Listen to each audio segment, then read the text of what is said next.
I learned a lesson this week on a bike ride I took on a windy day. Want to share it with you in your morning cup of inspiration. Thanks for joining me.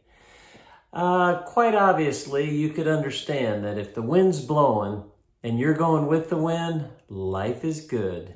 But when you have to go into it, not so good.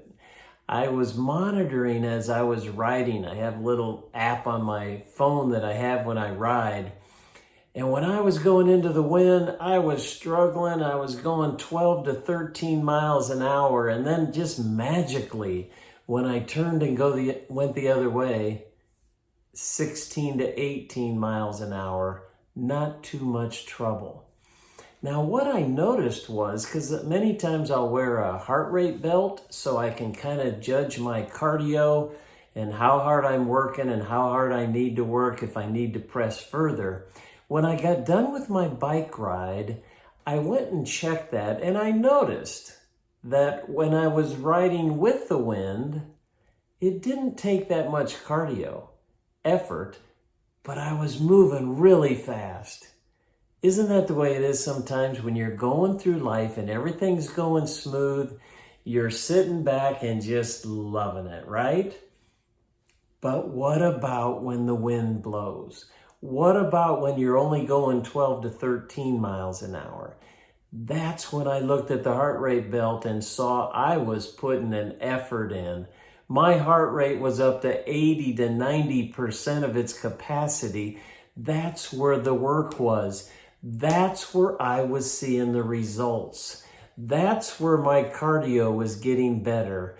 That's where my breathing was harder.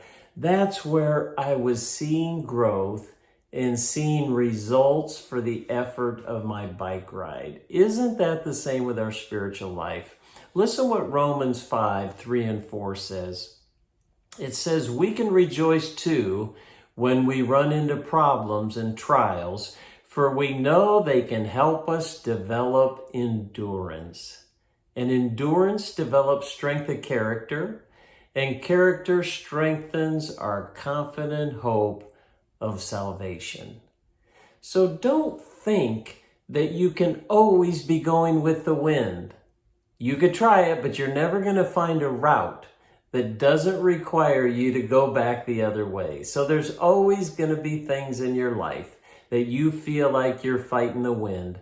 But know this, as that happens, you are developing your endurance. You're developing your character. You're becoming stronger.